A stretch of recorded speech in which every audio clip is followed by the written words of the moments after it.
Financial planning ఎలా చేసుకోవాలి, ఎక్కడ డబ్బుల్ని ఇన్వెస్ట్ చేస్తే మంచి రిటర్న్స్ వస్తాయి, మ్యూచువల్ ఫండ్స్ పై వెబినార్ ఈ నెల 19-20న. Hello guys, welcome back to iDream media. ఈరోజు మనతో ఉన్నారు AMFI certified mutual fund distributor అయిన రమేష్ పసుపులేటి గారు. ముఖ్యంగా గ్రామాల్లో ఉండే వాళ్ళకి మాత్రం ఈ స్టాక్ మార్కెట్ గురించి ఎందుకు తెలియడం లేదు. నిజంగా గ్రామాల్లో ఉండి కూడా ఈ స్టాక్ మార్కెట్లో ఇన్వెస్ట్ చేసి లాభాలు పొందొచ్చా? కేవలం సిటీస్లో ఉన్న వాళ్ళకి మాత్రమే ఈ స్టాక్ మార్కెట్ కాదండి. ముఖ్యంగా లాభాలు అనేది ఎవరైనా పొందొచ్చు, బట్ రైట్ నాలెడ్జ్ ఉండాలి, రైట్ ఇన్ఫర్మేషన్ తెలుసుకుని ఉండాలి, రైట్ గైడెన్స్ ఉండాలి. సో వాటికి సంబంధించిన ఇన్ఫర్మేషన్ ఈరోజు రమేష్ పసుపులేటి గారితో మాట్లాడదాం. నమస్కారం సార్. నమస్తే అండి. సార్, స్టాక్ మార్కెట్ అనేది ఎప్పుడు చూసినా కూడా అంటే జనాలందరిలో కూడా ఎక్కువ జాబ్స్ చేస్తున్న వాళ్ళు, ముఖ్యంగా సిటీలో ఉన్న వాళ్ళు వీళ్ళు మాత్రం ఫాలో అవుతారు అనే ఒక నానుడి ఉంది. గ్రామాల్లో ఉన్న వాళ్ళ పరిస్థితి ఏంటి?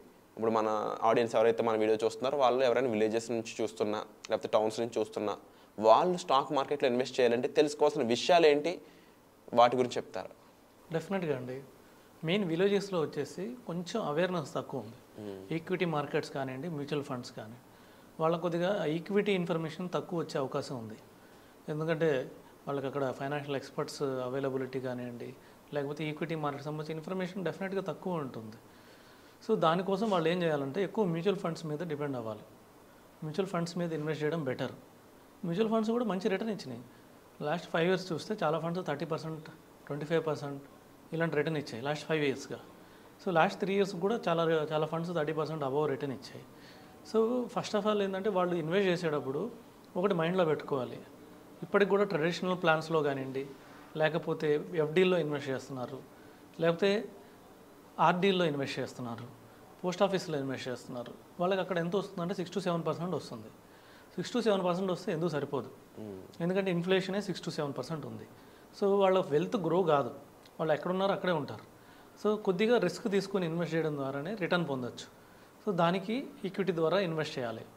ఈక్విటీలో కూడా మ్యూచువల్ ఫండ్ ద్వారా ఇన్వెస్ట్ చేయడం చాలా బెటర్, ఎందుకంటే రిస్క్ ఉండదు. ఫండ్ మేనేజర్ రిస్క్ తీసుకుంటాడు, తర్వాత మనకి మన పని మనం చేసుకోవచ్చు. షేర్ మార్కెట్లో ఇన్వెస్ట్ చేసే వాళ్ళు ఎవరంటే వాళ్ళ పనితో పాటు ఇంకా టైం ఉండాలి.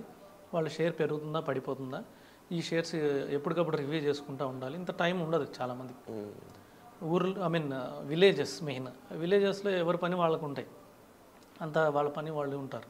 వాళ్ళు షేర్ మార్కెట్ డైలీ చూసుకోవాలి, దాని గురించి నాలెడ్జ్ దొరకాలి, ఇవన్నీ అంటే కొద్ది ప్రాబ్లమ్స్ ఉంటాయి. అందుకని మ్యూచువల్ ఫండ్లో పెట్టచ్చు. కానీ మ్యూచువల్ ఫండ్ చూస్తే అందులో కూడా ఒక 1000 ఫండ్స్ ఉన్నాయి. ఇందులో ఏవి మంచివి, వీటి గురించి మనం వెబినార్లో కూడా క్లియర్ ఇన్ఫర్మేషన్ ఇస్తాం. ఇంకొకటి వచ్చి మ్యూచువల్ ఫండ్ ఎందుకోసం ఇన్వెస్ట్ చేయాలి, ఒక గోల్స్ కోసం ఇన్వెస్ట్ చేయాలి. 5 yearsకి, 10 yearsకి, 15 yearsకి. చాలామంది ఏం చేస్తారు, పెట్టి 1 year తర్వాత తీసేస్తారు. 1 year లోపల వాళ్ళు కూడా వచ్చేస్తున్నారు మ్యూచువల్ ఫండ్స్కి అవగాహన లేక. ఇది సపోజ్ 6 months బ్యాక్ ఇన్వెస్ట్ చేసిన వాళ్ళు చూస్తే ఇప్పుడు నెగిటివ్ ఉంది, మార్కెట్ పడింది, నెగిటివ్ రిటర్న్ ఉంది. చాలామంది వాళ్ళ 6 months అంటే ఎవరైనా అవసరం డబ్బులు 6 monthsలో అవి కూడా తీసుకొచ్చి మ్యూచువల్ ఫండ్లో పెడుతున్నారు. మ్యూచువల్ ఫండ్ నెగిటివ్ రిటర్న్ వస్తుంది. అలా కాకుండా 5 సంవత్సరాలకి మినిమం 3 ఏళ్ళ నుంచి 5 సంవత్సరాలకి ఎందుకు పెట్టాలి, 5 ఏళ్ళకైతే ఏ ఫండ్స్లో పెట్టాలి, 10 ఏళ్ళకైతే ఏ ఫండ్స్లో పెట్టాలి, 15 ఏళ్ళు అయితే ఏ ఫండ్స్లో పెట్టాలి, వీటి గురించి కానీ క్లియర్గా తెలుసుకొని ఇన్వెస్ట్ చేస్తే మ్యూచువల్ ఫండ్స్ అంత ఎక్కువ రిటర్న్ ఇచ్చేవి వేరే ఇన్వెస్ట్మెంట్స్ లేవు. సో వీటి గురించి పూర్తి ఇన్ఫర్మేషన్ మనం ఇవ్వచ్చు వాళ్ళకి. అండ్ అలాగే మ్యూచువల్ ఫండ్స్తో పాటుగా స్టాక్ మార్కెట్ అయి ఉండొచ్చు, ఇంకొకటి అయి ఉండొచ్చు. వీటన్నిటికి తెలిసి ఫైనాన్షియల్గా వాళ్ళకి నాలెడ్జ్ ఉండాలి. ఫైనాన్షియల్ ఫ్రీడమ్ యాక్సెస్ చేయడానికి వాళ్ళకి ఫైనాన్షియల్ గైడెన్స్ అనేది చాలా ఇంపార్టెంట్. అందులో ఎమర్జెన్సీ ఫండ్ అయి ఉండొచ్చు, బడ్జెట్ ప్లానింగ్ అయి ఉండొచ్చు, అలాగే డెట్ మేనేజ్మెంట్ అయి ఉండొచ్చు, వాళ్ళ ఇన్కమ్ మేనేజ్మెంట్ అయి ఉండొచ్చు. వీటికి సంబంధించి ఏం చెప్తారు? డెఫినెట్గా అండి, ఫైనాన్షియల్ ప్లానింగ్ ఓవరాల్ వీటన్నిటిని కలిపితే ఫైనాన్షియల్ ప్లానింగ్ అంటారు. ఫైనాన్షియల్ ప్లానింగ్ ఎవరికి అవసరం, మీకు అవసరం, నాకు అవసరం, అందరికీ అవసరం. ఎందుకంటే financial planning starting with emergency fund. Emergency fund ఎందుకు ఉండాలి, ఒక 3 నుంచి 6 నెలల ఎక్స్పెన్సెస్ ఎందుకు ఉండాలి? అందరికీ ఇన్కమ్ రెగ్యులర్గా ఉంటుందంటే విలేజెస్లో చాలామంది అంటే బిజినెస్ల మీద ఆధారపడతారు. సో బిజినెసెస్కి రెగ్యులర్ ఇన్కమ్ ఉంటుందా, ఉండదు. దానికి టైం వచ్చినప్పుడు ఒక 1 month 2 months ఒక మిగతా 10 months రిటర్న్ ఇస్తుంది. సో మిగతా మంత్స్ అంతా రిటర్న్ ఉండదు. సో దీనికోసమని ఎమర్జెన్సీ ఫండ్ పెట్టుకుంటే మనకి ఏ టెన్షన్ ఉండదు. కొంతమంది జాబ్స్ క్విట్ అవుతుంటారు, ఇంకొద్దిగా జాబ్స్ కోసం టైం పడుతుంది, లేకపోతే ఏమైనా కోర్సులకు వెళ్తారు, జాబ్ టు జాబ్ చేంజ్ మధ్యలో.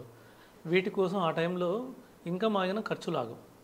ఇంకొకటి ఏంటంటే ఏమైనా అన్ఎక్స్పెక్టెడ్ యాక్సిడెంట్లు జరిగినప్పుడు కానివ్వండి, క్రిటికల్ ఇల్నెస్ వచ్చినప్పుడు కానివ్వండి, ఒక 6 months అలా ఇన్కమ్ ఆగిపోతుంది. అప్పుడు కూడా ఇన్కమ్ ఆగుతుంది కానీ ఖర్చులు ఆగవు. వీటన్ని కోసం ఒక ఎమర్జెన్సీ ఫండ్ ఉండాలి. దాని తర్వాత వచ్చిన జీతంలో ఒక 25 to 30% దాచిపెట్టుకోవాలి ఫ్యూచర్ కోసం. ఎందుకంటే ఇది సెకండ్ ఇన్కమ్, ఇది ఫ్యూచర్లో మనకు సెకండ్ ఇన్కమ్ ఇస్తుంది. Financial freedom.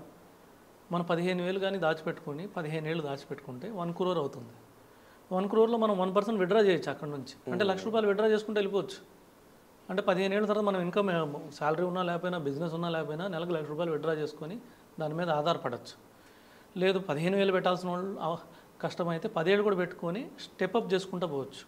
ఎవ్రీ ఇయర్ 10% చేసుకుంటా పోయినా 15 ఏళ్ళ తర్వాత 1 crore 10 lakhs వస్తుంది. దాని మీద 1% విత్డ్రా చేసుకున్న 1,10,000 రూపీస్ వస్తుంది. ఇట్లా సెకండ్ ఇన్కమ్ ప్లాన్ చేసుకోవాలి. దీని తర్వాత రిస్క్ ప్లానింగ్, అంటే ఏమైనా అన్ఎక్స్పెక్టెడ్గా జరిగితే ఫ్యూచర్ గోల్స్, డిపెండెంట్స్ ఉంటారు, వాళ్ళ ఖర్చులు ఉంటాయి, పిల్లలకి ఎడ్యుకేషన్ ఉంటుంది, వీటన్నిటికీ ప్లానింగ్ చేసుకుంటూ వెళ్ళాలి. తర్వాత లాస్ట్ ఏంటంటే మనకి ట్యాక్సేషన్ అంటే ఏంటి, ఎంత పే చేయాలి. దాని తర్వాత విల్ రైటింగ్, అంటే ఆస్తులు తర్వాత తదనంతరం ఎవరెవరికి చేయాలి. ఇదంతా ఓవరాల్ అందరికీ అవసరమైనదే. కొంతమంది ప్లాన్ చేసుకుంటారు, కొంతమంది ప్లాన్ చేసుకోరు. ప్లాన్ చేసుకున్న వాళ్ళకి ఏంటంటే వాళ్ళ క్లారిటీ ఉంటుంది, వాళ్ళు తొందరగా ఫైనాన్షియల్ ఫ్రీడమ్ పొందుతారు, తొందరగా రిటైర్ అవుతారు. ఎందుకంటే వాళ్ళ క్లారిటీ ఉన్నప్పుడు వాళ్ళకి ఎక్కువ రిటర్న్ వచ్చింది. సార్ అంటే ఇవన్నీ కూడా ఇండివిజువల్కి అర్థం కాదు విషయాలు. ఎందుకంటే వాళ్ళ పనుల్లో వాళ్ళ బిజినెస్లో వాళ్ళు బాగా ఇన్వాల్వ్ అయిపోయి ఉంటారు, బిజీగా ఉంటుంటారు. దానివల్ల వాళ్ళ ఫైనాన్సెస్ మేనేజ్ చేసుకోలేక నష్టపోతుంటారు. బేసిక్గా వాళ్ళ మనీని ఎలా మేనేజ్ చేయాలనే విషయం ఎవరికి తెలియదు. దీని మీద మీరు ఇచ్చే గైడెన్స్ ఏ విధంగా ఉంటుంది? డెఫినెట్గా అండి, ఈ ఫైనాన్షియల్ ప్లానింగ్, ఓవరాల్ ప్లానింగ్ని మనము ఎట్లా చేయాలి, ఎక్కడెక్కడ ఇన్వెస్ట్ చేయడం ద్వారా ఈ ఫైనాన్షియల్ ప్లానింగ్ కరెక్ట్గా సూట్ అవుతుంది. సో షార్ట్ టర్మ్కి ఎక్కడ ఇన్వెస్ట్ చేయాలి, మీడియం టర్మ్కి ఎక్కడ ఇన్వెస్ట్ చేయాలి, లాంగ్ టర్మ్కి ఇన్వెస్ట్ చేయాలి, తర్వాత ఏ గోల్కి ఎంత అవసరము, ఏ గోల్కి ఎంత అవసరం ఉంది, ఏ ఫండ్లో ఇన్వెస్ట్ చేయాలి, ఇవన్నీ మనం 1-to-1 డిస్కస్ చేయొచ్చు వెబినార్లో. సో దానివల్ల ఏంటంటే వాళ్ళకి ఒక 100% క్లారిటీ ఉంటుంది. సో ఆ 100% క్లారిటీ ఉన్నప్పుడు గోల్స్ అచీవ్ అవుతారు. Wonderful sir, thank you so much for the information. So ఎవరైతే మీ ఫైనాన్షియల్స్ని అంటే సరిగ్గా మేనేజ్ చేసుకోలేకపోతున్నామో, నెల చివరికి వచ్చేటప్పటికి డబ్బులు అసలు మిగలట్లేదు, బిజినెస్ చేస్తున్నా కానీ ఎంత నష్టాల్లో ఉన్నామా అనే ఎవరైతే ఉన్నారో వాళ్ళందరూ కూడా ఈ ఫైనాన్షియల్ ఫ్రీడమ్ అనే వర్క్షాప్కి అటెండ్ అవ్వడం చాలా ఇంపార్టెంట్. మీ ఫైనాన్షియల్ మేనేజ్ చేసుకోవడం దగ్గర నుంచి మొదలుపెట్టి మీ దగ్గరకు వస్తున్న మనీని రైట్ వేలో ఎక్కడ ఇన్వెస్ట్ చేయాలి, ఇన్వెస్ట్ చేయడం ద్వారా ఎంత టైంలో ఎంత రిటర్న్స్ అనేవి పొందొచ్చు, ఎప్పుడు పనిచేస్తూనే ఉండాలా, ప్రాపర్గా ఎర్లీ ఏజ్లో రిటైర్ అయ్యే స్కోప్, అలాంటి ప్లాన్స్ ఏమేమి ఉన్నాయి, ఇవన్నీ కూడా ఈ వర్క్షాప్ ద్వారా మీరు తెలుసుకోవచ్చు. ఇది కాకుండా డైరెక్ట్గా రమేష్ పసుపులేటి గారిని మీరు కలవాలి అనుకున్నట్లయితే పర్సనల్ అపాయింట్మెంట్స్ అనేవి ఓపెన్ ఉన్నాయి. వెంటనే డిస్ప్లే అవుతున్న నెంబర్స్ కాల్ చేసి మీరు ఇమీడియట్గా అపాయింట్మెంట్ కూడా బుక్ చేసుకోవచ్చు. మీకు ఏ డౌట్స్ ఉన్నా సరే కామెంట్ చేయండి, వాటికి మేము ఆన్సర్ చేస్తాం. Thank you so much.